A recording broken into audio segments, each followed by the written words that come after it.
Bom dia, Ana.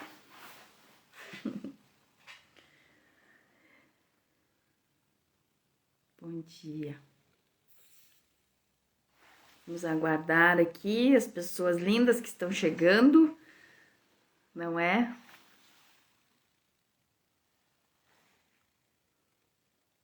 E eu tô descobrindo os recursos aqui do Instagram, enquanto as pessoas ainda não chegaram.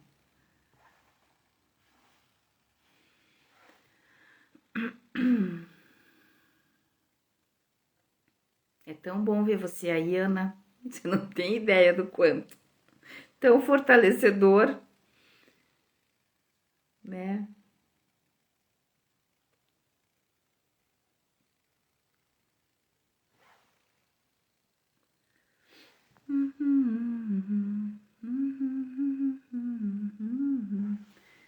Assim já é demais.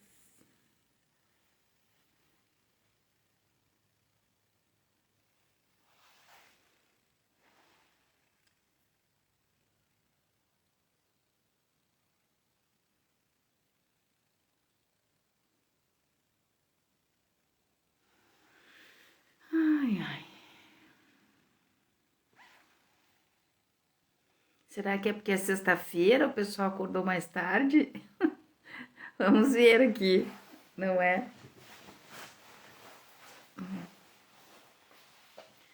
Tá me ouvindo bem, Ana? Me vendo também?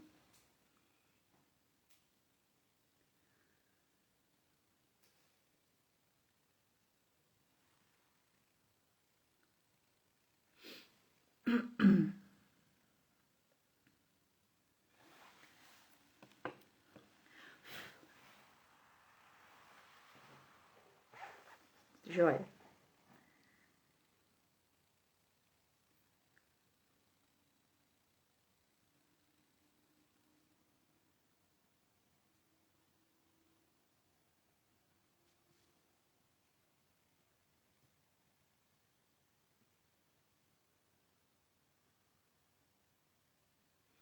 A câmera é que não tem como mexer nisso aqui, sabe?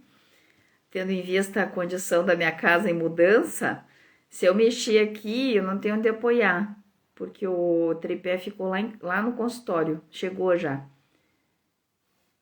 Se tá me vendo mais ou menos, tá bom. Enquanto o pessoal tá chegando, a gente vai conversando aqui, Ana. Eu vou deixar hoje aqui o Note ligado para eu não passar muito das 8h30, no máximo, né?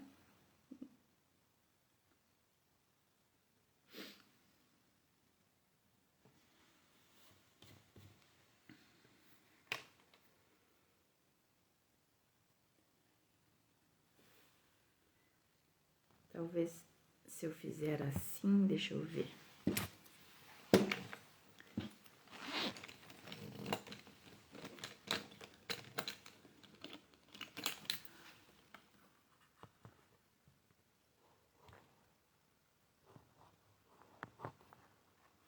Que tal assim, Ana? Coloquei um apoiozinho ali.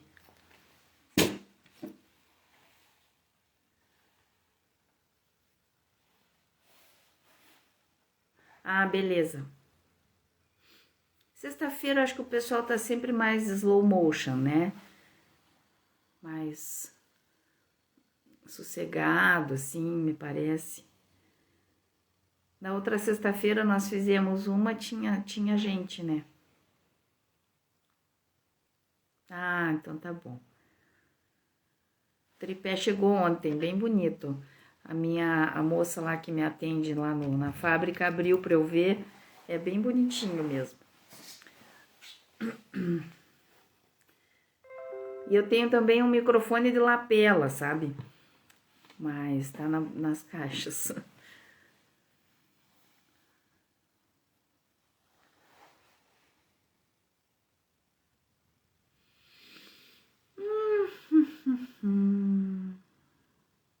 É, teve uma audiência bem legal. Foi a primeira. Não, foi a segunda que nós fizemos uma. Foi a segunda live da vida. Fizemos uma na segunda-feira retrasada e uma na sexta.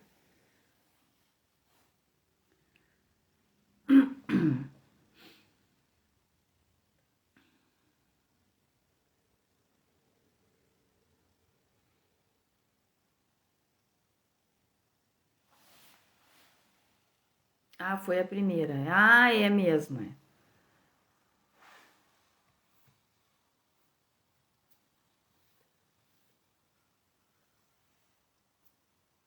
As pessoas estão chegando aqui. Vamos aguardar mais um pouquinho. Para quem está chegando, vai me dizendo da onde, que cidade, que estado que é, ou até de que país. Então, hoje nós vamos falar sobre o reconhecimento do eu essencial, né, como recurso para o resgate e a proteção da criança interior. Que, na verdade, eu me dei conta de que nesses 30 anos de profissão, de carreira como clínica, foi, na verdade, isso que eu fiz com as pessoas num formato individual, né? E agora eu estou codificando esta metodologia, vamos dizer assim. Bem-vindo, Júnior, aí do Pará, deve estar quentinho aí, né? Então, eu estou codificando essa metodologia que eu utilizei tantas e tantas vezes, mais de 3.000 vezes, né? Individualmente, agora eu vou começar a fazer esse trabalho através de imersões, não é? Para ter uma abrangência maior. E as pessoinhas estão chegando aqui, ó. Bem-vindas. Quem puder, por favor, compartilha aí no aviãozinho com seus amigos, porque nós também vamos falar sobre os medos, porque o medo é a base do não reconhecimento do eu essencial de cada um de nós, né? Então, tantos medos que nos assombram a todos, não é? Deixa eu só acender a luz aqui que apagou. Peraí. Então, eu vou... Ah, querido, um beijo para você no Pará. Quando estiver aqui em São José, quero ver você, sua família, viu? Então, eu estava falando do tema, então eu quero falar para vocês.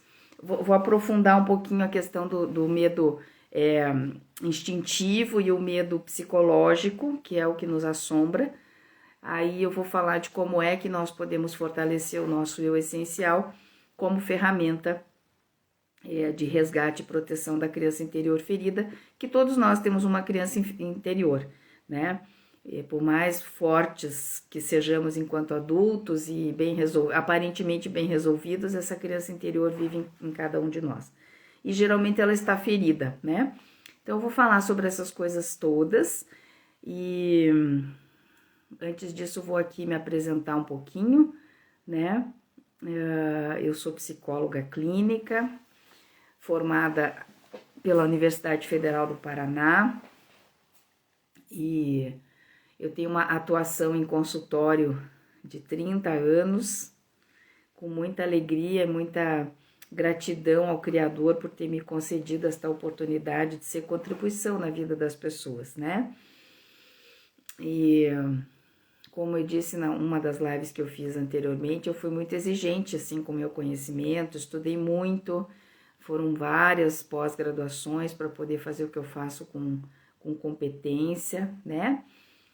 E então, assim, é muito gratificante, sabe, poder estar aqui online e ao vivo desse jeito, sabe? Porque eu já dei muitas entrevistas em televisão, na RPC, na TV Transamérica, sempre ao vivo, né? E agora essa oportunidade de falar aqui no Instagram e poder compartilhar essa experiência de tantos anos que eu tenho como em trabalho individual, em trabalhos de imersão, workshops, eu já formei muitos coaches, é uma honra poder ter sido contribuição para essas pessoas, inclusive os diretores da Justiça Federal do Paraná, eram 60 naquela época, eu fui uma das pessoas que formou cada um deles, certifiquei, né, como coaches. Então, assim, fui sendo contribuição de em diferentes formatos, né?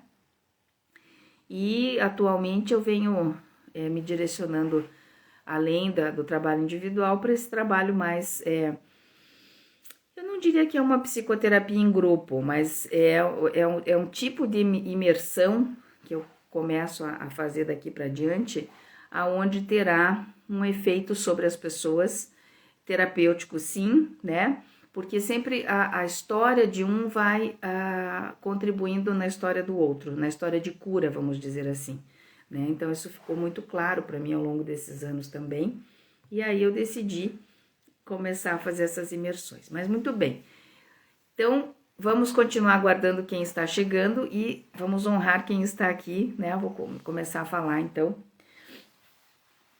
por exemplo, começar a falar da diferença, né, do medo instintivo e do medo psicológico, tá? Então veja, o medo instintivo é o medo que, por exemplo, um animal tem, né? Quando um ser humano se aproxima dele, ele tá assim super tranquilo lá na natureza e tal, e de repente ele percebe a presença de um ser humano. Eu moro aqui na roça, sabe? Então eu vivencio muito isso diariamente, né? Temos aqui garças, pássaros, patos. Os patos estão acostumados com a gente, porque eles nascem na mão da gente. Mas os pássaros, assim, as garças, por exemplo, são mais rústicas, né? E muitas vezes elas estão, assim, numa boa aqui, passeando pelos açudes e pelo gramado. E, de repente, quando ela percebe a nossa presença, ela voa, né? Então, esse é um medo instintivo, que é um medo que protege, que é um medo circunstancial. Nós também temos esse medo, esse medo é originado do nosso cérebro reptiliano, que é a parte mais primitiva do nosso sistema nervoso central. Então, este medo que é instintivo nos protege, nos leva a uma autopreservação. Nós temos cobras aqui também, então quando eu ando por aqui, eu ando com cuidado, porque uma cobra, se eu pisar nela, ela vai me morder, e eu posso morrer, né? Então, nisso eu tomo muito cuidado. Este medo é um medo importante, é o medo instintivo. Agora, existe o medo psicológico. Esse medo psicológico, que é o medo criado na mente, que é o medo perene. O outro medo é circunstancial, é de acordo com uma variável, algo que acontece. O medo psicológico, que é o medo que eu trato no consultório, é um medo perene. E que medo é esse criado pela mente? É o medo de empreender, é o medo da morte, é o medo de ser abandonado pela pessoa amada, é o medo de ser ridicularizado, é o medo de não ter o que comer, é o medo de ficar sem teto, né? Então, exatamente qual é a diferença, né? Assim, para ficar bem claro para todos nós. O medo psicológico e o medo instintivo. Então, o medo instintivo é o que nós estamos sentindo no agora. O medo psicológico é algo que é projetado. E tudo que é projetado fica mais intenso do que a realidade. O que eu quero dizer com isso? Esses medos todos que eu citei aqui para vocês são medos que a gente projeta, né, para o futuro. Medo de ser abandonado, medo de não ter o que comer, medo da pobreza de repente, medo de perder tudo, medo de ser ridicularizado, medo de não ser mais amado. Porque no agora nós não temos esses medos, porque no agora nós estamos sendo supridos muitas vezes de tudo isso. Então, por exemplo, o medo da velhice. Uma ocasião eu tratei uma senhora de 97 anos, ela faleceu não dentro do meu consultório, mas conseguiu se desapegar da vida no nosso processo. E o medo da velhice, por exemplo, a pessoa que é realmente idosa, ela não tem medo da velhice, porque ela já está na velhice. Agora, quem que tem medo da velhice? O jovem, né? Porque o jovem está no agora, com 25 anos, e ele projeta lá para frente a velhice, que ele não faz ideia do que é, né? Então, veja, esses medos psicológicos que são projetados no futuro, que são os medos que nos paralisam muitas vezes, né? Então, assim, o medo psicológico, ele é sempre um movimento criado pela mente. Ele é algo que não existe na realidade, no presente. né? E por que ele é criado pela mente? Porque a mente é atrelada ao tempo. Ou a mente está grudada no passado ou a mente está grudada no futuro. Porque no presente a mente não sobrevive. O que sobrevive no presente é o nosso eu essencial. Por isso que eu coloquei como tema da live o eu essencial como recurso para proteger e resgatar a criança interior, né? Então veja, às vezes as pessoas me falam assim, mas o medo me protege. Não, o medo psicológico não protege a gente de nada. Ele não nos avisa de nada, sabe? Ele nos confunde, isso sim, porque vamos imaginar assim, ó, a pessoa tá lá na varanda da casa dela, numa cadeira de balanço, né? Assim, bem satisfeita com a vida, num final de semana, se sentindo amado, se sentindo grato por ter os recursos que sempre desejou, e daí vem a mente e diz assim, mas e se você perder tudo? E aí a pessoa já se agita, né? Então veja, este medo que é produzido pela mente, ele não nos protege de nada, ele só nos confunde ainda mais, sabe? E como é que a gente neutraliza esse medo psicológico? Ficando no agora, puxando a mente o tempo todo para o agora. E isso é um processo de aprendizagem, que foi esse o processo, um dos processos de aprendizagem que eu utilizei com os meus pacientes, de que eles pudessem ficar no agora.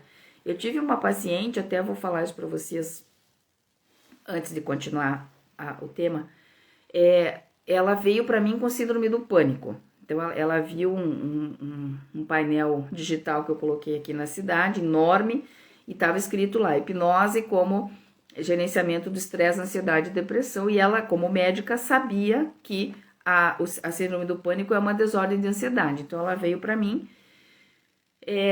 e das vezes que ela ainda teve a crise do pânico, era geralmente durante a noite, que ela acordava, e aí ela tinha que ficar andando pela casa, ou ela tinha que estar fazendo alguma coisa para distrair a mente, lavar a louça, fazer qualquer coisa para distrair a mente.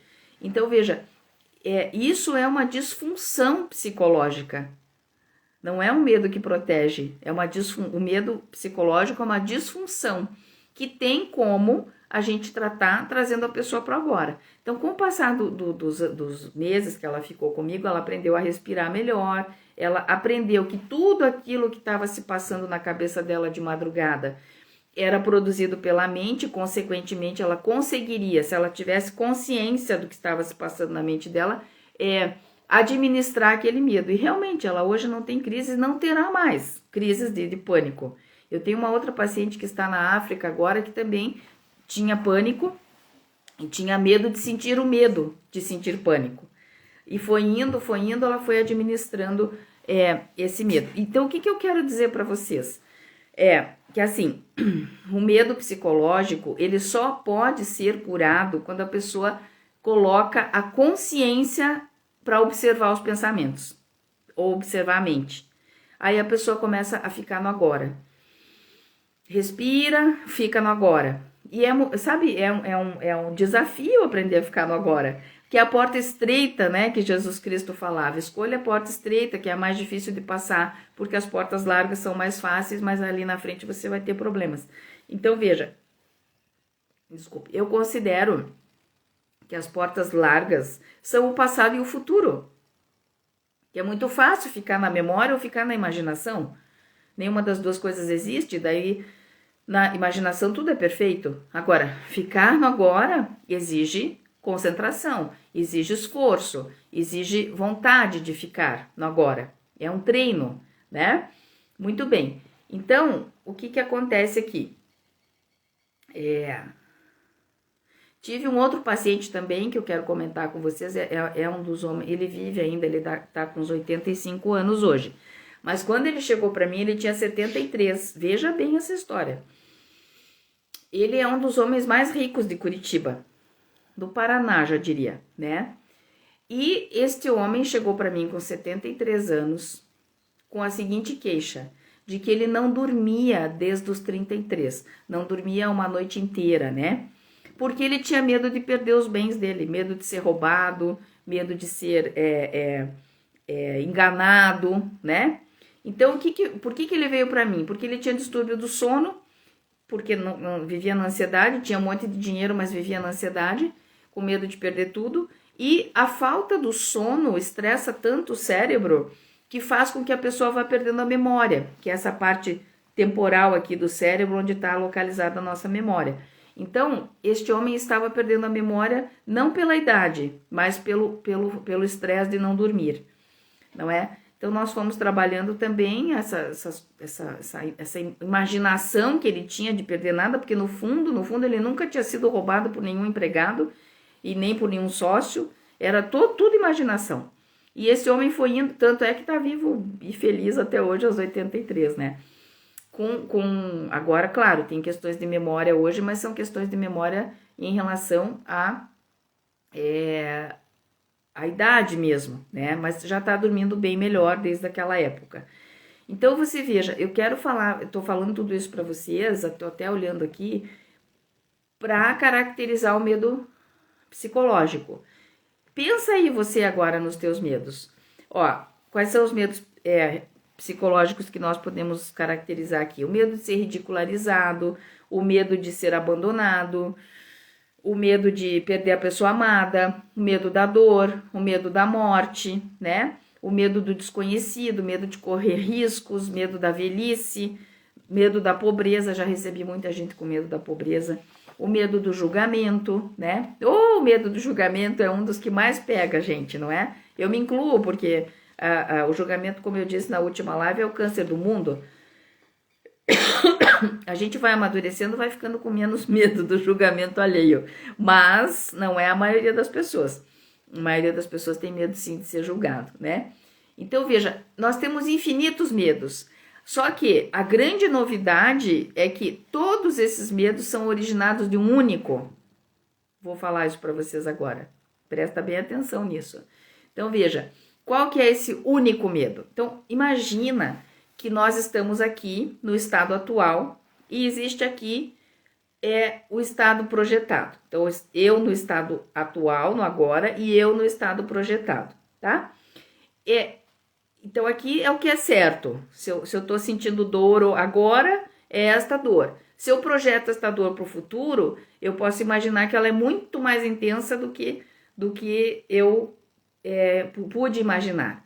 Então, tipo, um estado de pobreza, hoje a pessoa se encontra no estado de pobreza, né? Mas se ela projeta isso para o futuro, que é uma imaginação, esse estado de pobreza pode ser muito maior. Então, qual é o segredo aqui? Existe o certo, que é o agora, e existe o incerto, que é o futuro.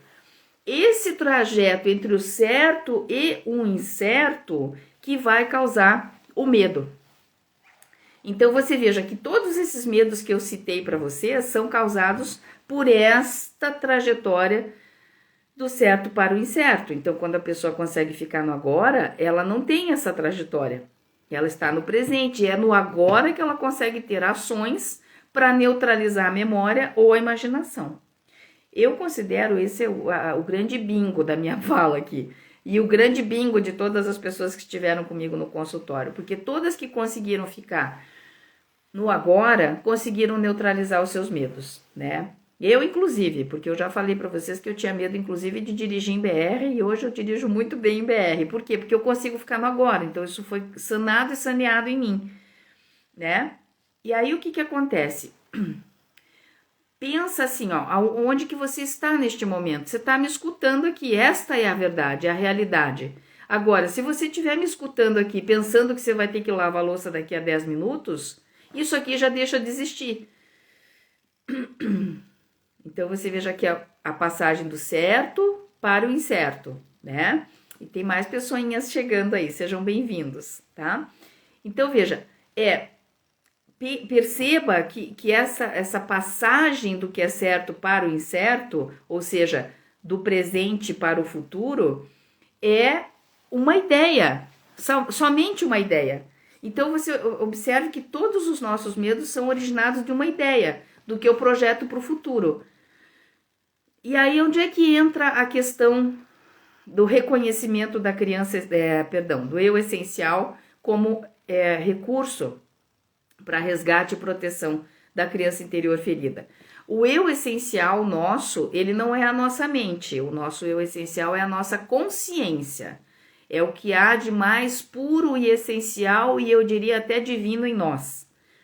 Quando nós colocamos o nosso eu essencial para observar os nossos pensamentos ou a nossa mente, que é o nosso eu falso, aí sim nós conseguimos reconhecer este eu essencial que observa o eu falso e, consequentemente, a criança ferida está no eu falso, porque as memórias, lembra que eu falei no começo? As memórias é o que está na nossa mente, as memórias e a imaginação.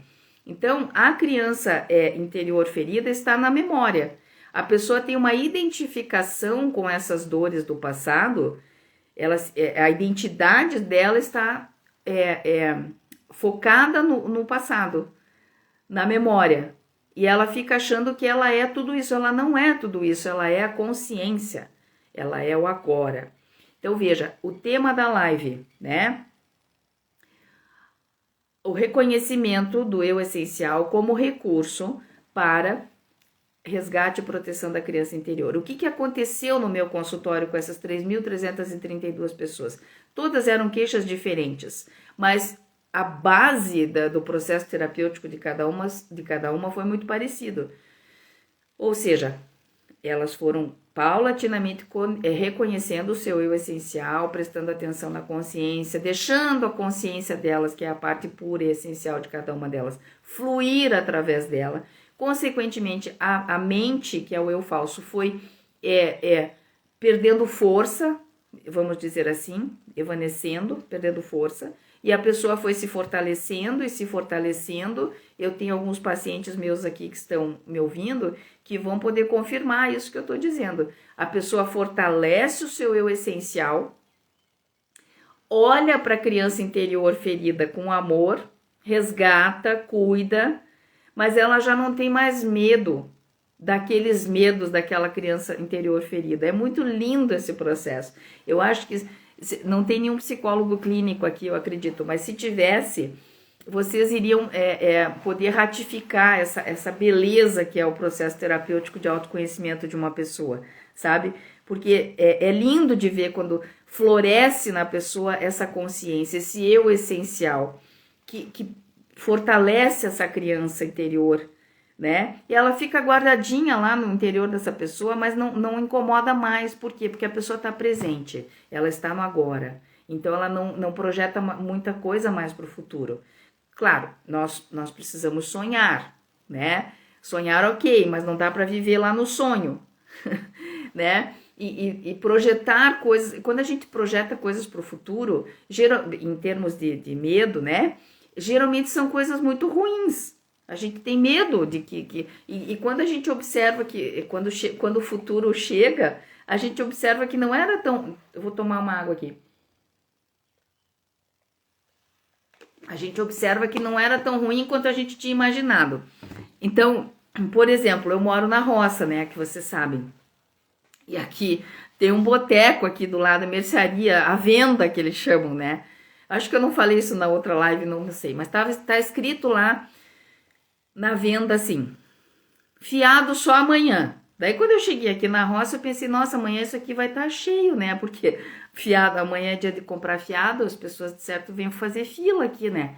E aí eu passei por ali no dia seguinte, que eu tava indo para Curitiba, e não tinha fila nenhuma. E cada vez que eu passava, eu via que não tinha fila nenhuma e pensava, nossa, mas e as pessoas não compram fiado aqui? Não, mas daí eu me dei conta que não era isso. Fiado só amanhã. Então, cada vez que a pessoa chegar lá na mercearia, vai estar escrito a mesma coisa. E o amanhã não chega nunca.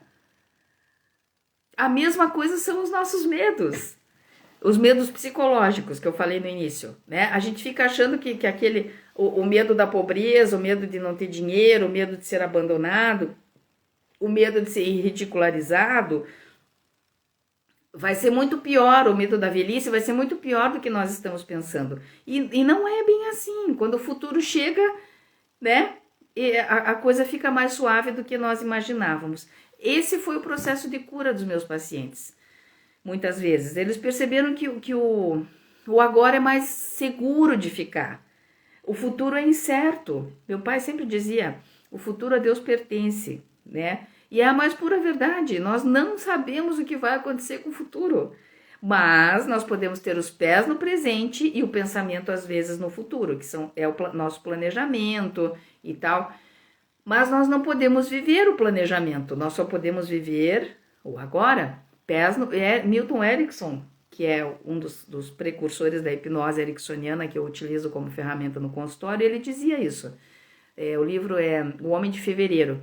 Ele dizia assim, ele escreveu assim: nós podemos viver com os pés no presente e o pensamento eventualmente no futuro, mas volta para o agora, porque é no agora que nós temos possibilidade de ação. Não temos como atuar no futuro, muito menos como atuar no passado, porque o passado não existe, né? O passado a gente aceita, que ele é como foi, não é? Então, assim, eu penso que era basicamente isso que eu queria falar para vocês. Eu até escrevi algumas coisas aqui, mas eu já falei o que eu gostaria de falar no sentido assim, para concluir, a importância e a necessidade de estarmos no agora, sem projeções para o futuro, porque são as projeções para o futuro que fazem com que os medos às vezes se transformem em fobias, as fobias em pânicos. Por exemplo, definição de fobia é o medo de algo, medo intenso de algo que não oferece um medo real. Por exemplo, já tive no consultório uma pessoa que tinha medo de mariposas. Tive outra que tinha medo de cachorros e ela nem tinha sido mordida na infância por nenhum cachorro, né? Então, a definição de fobia na psicoterapia cognitivo-comportamental é esta: um medo intenso de algo que não oferece risco real, né? Então, eu gostaria de concluir a nossa fala de hoje, nosso encontro de hoje, falando isso. Procure doutrinar a sua mente, que é o seu eu falso, a ficar no agora. Então, se você está me ouvindo agora, eu estou ouvindo Renata Reginato agora. Se eu estou lavando a louça, eu estou aqui. Eu estou aqui. Eu estou cuidando do meu filho, eu estou aqui. Puxa a mente para o agora, sabe? Ah, muito obrigada, Júnior, pelo seu carinho comigo, viu? Muito obrigada. Então, queridos, é isso. Eu gostaria de que vocês refletissem sobre isso e procurem viver no agora, que é a única coisa real e certa que nós temos, tá? Única coisa real e certa que nós temos. E é no agora que você vai poder fortalecer o seu eu essencial, para poder pegar a sua criança interior ferida no seu colo, colocar no seu coração e ter uma vida de mais diversão, de mais alegria e eu diria até de mais riquezas, porque quando nós nos tornamos assim presentes, até a prosperidade deslancha na nossa vida. Então, muito obrigada mais uma vez pela presença de vocês. Um beijo para cada um. E que seja uma sexta-feira maravilhosa, cheia de boas surpresas, tá bom? E em breve estarei aqui de volta. Beijo no coração de cada um. Até!